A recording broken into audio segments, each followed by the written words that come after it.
While we can't head over and go to the Denver Museum of Nature and Science right now, it doesn't mean that we can't learn and more virtually. Our friends at Denver Life Magazine helped us connect with Chelsea from the museum. She has a really fun project idea for all of you animal lovers out there. Take a look.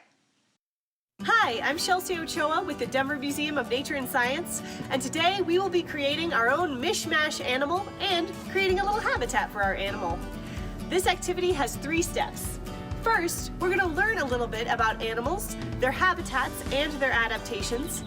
Next, we'll design an animal. And finally, we'll create a habitat for our animal. It's going to be a lot of fun.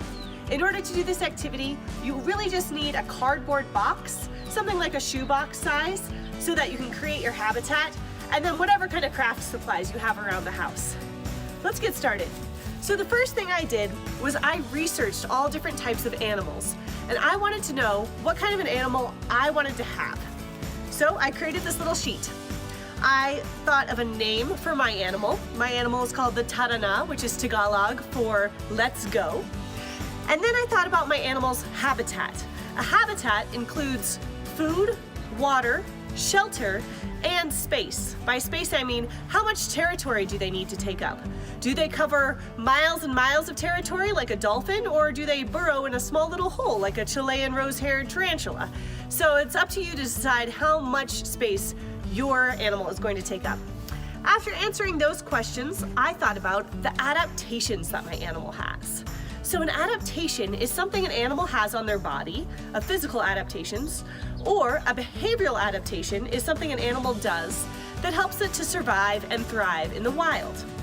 So I did a little bit of research and I learned that buffaloes can actually run really fast. They can run 23 miles per hour.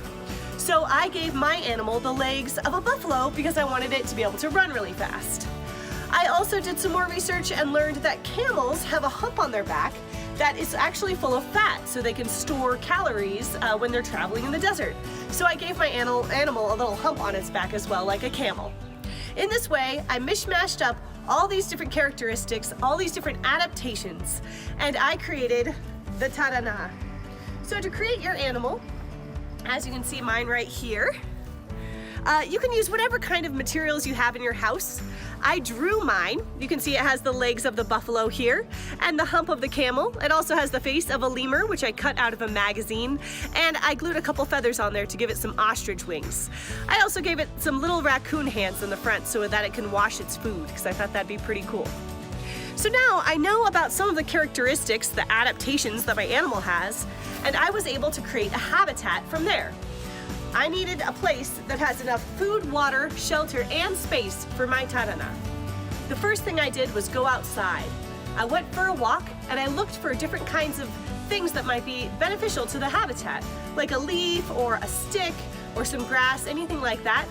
Then I came inside with my shoebox and I filled it up with a habitat. So this is how mine turned out.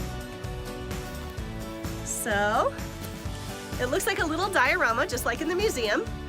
I cut off the roof and collaged a little sky and put a bunch of cotton balls for the clouds. Found some of the materials that I collected on my walk and put those inside. And I did a mix of collaging and drawing. And my habitat turned out to be City Park. So you can see the Denver Museum of Nature and Science is in the background with the fountains of the park right there so that my little character can get some water. And I put a little dumpster here because my character can eat the food of humans like a raccoon does. So I made a dumpster out of Celestial Seasonings boxes. And of course, because it's like a diorama that we have at the Denver Museum of Nature and Science, I had to put a little gnome inside my dumpster because our dioramas have hidden gnomes in them as well. So that's my diorama. I hope yours comes out really great.